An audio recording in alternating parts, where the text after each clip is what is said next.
शादी को अभी 2 ही हफ्ते हुए थे और राहुल शहर लौट चुका था।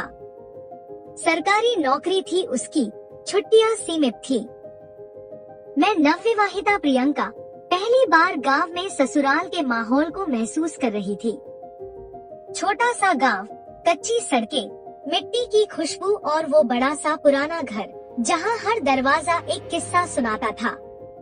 घर में अब सिर्फ 3 लोग थे, मैं, मेरी सासू माँ और मेरे ससुर जी।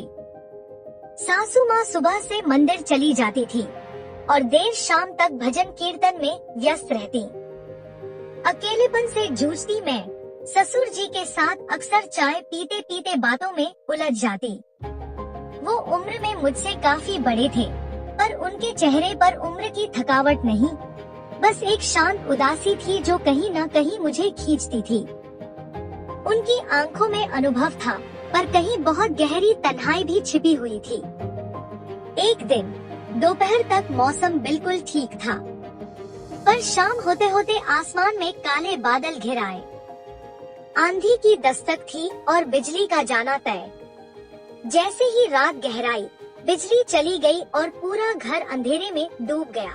मैं अपने कमरे में थी जब बाहर दरवाजे पर धीमी सी दस्तक हुई।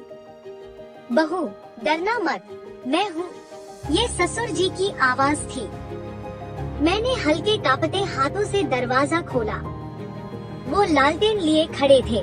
बिजली गई है और तुम्हारे कमरे में अंधेरा है, ये रख लो, उन्होंने कहा और धीरे से कमरे में आ गए। धन्यवाद पापा जी। बहुत डर लग रहा था, मैंने कहा और कुर्सी की तरफ इशारा किया। आप चाहे तो बैठ जाइए, बाहर तो तूफान जैसा माहौल है। उन्होंने मुस्कुराते हुए कुर्सी खींची और बैठ गए। लालटेन की रोशनी में उनका चेहरा कुछ अलग ही लग रहा था, गंभीर पर आत्मीय। हम दोनों खामोश बैठे थे। बाहर हवा की तेज आवाज और खिड़कियों की थरथराहट कमरे में सन्नाटा घोल रही थी। तुम्हें डर लगता है अंधेरे से? उन्होंने पूछा। डर तो लगता है, पर अब आप पास है तो थोड़ा कम लग रहा है, मैंने सच कहा। उन्होंने गहरी सांस ली और कहा, बहुत समझदार हो तुम, राहुल की पसंद हो, इसलिए अच्छा तो होना ही था। मैं मुस्कुरा दी। फिर कुछ देर बाद उन्होंने एक सवाल किया जो सीधा दिल में उतर गया।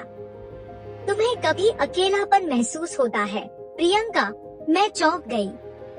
उनका लहजा कुछ बदला हुआ सा था। कभी कभी, पर आप लोग हैं ना, मैंने जवाब दिया। उन्होंने मेरी आंखों में देखा बहुत देर तक। उनकी निगाहों में अब अपनापन नहीं, कुछ और था, शायद वो भाव जो इंसान अक्सर छुपा कर रखता है। मैं भी बहुत अकेला हो गया हूँ बहू, उन्होंने धीमे से कहा। आपके पास तो सासू माँ है, पूरा गांव है। मैं थोड़ा असहज हो गई थी। हाँ, पर कई बार साथ होकर भी इंसान अकेला होता है। मैं कुछ नहीं कह सकी। सच तो ये था कि मेरी भी दुनिया पलट गई थी।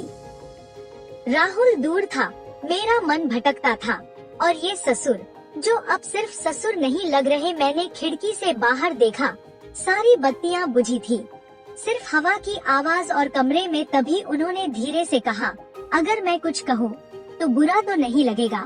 मैंने बिना बोले सिर हिलाया। तुमसे बात करके अच्छा लगता है। बहुत दिनों बाद किसी ने इतनी आत्मीयता से बात की है। आप भी बहुत अच्छे हैं पापा जी, मैंने कहा। वो थोड़ा पास आ गए। अब हमारी सांसें सुनाई देने लगी। क्या कभी तुम्हें ऐसा नहीं लगता कि रिश्तों की परिभाषाएं दिल की आवाज से बड़ी नहीं होनी चाहिए? मैंने कोई जवाब नहीं दिया। दिल तेज धड़क रहा था, न जाने वो क्या कहने जा रहे थे। आज अगर मैं कहूँ कि इस अंधेरे में तुम्हारा साथ मुझे वो सुकून दे रहा है,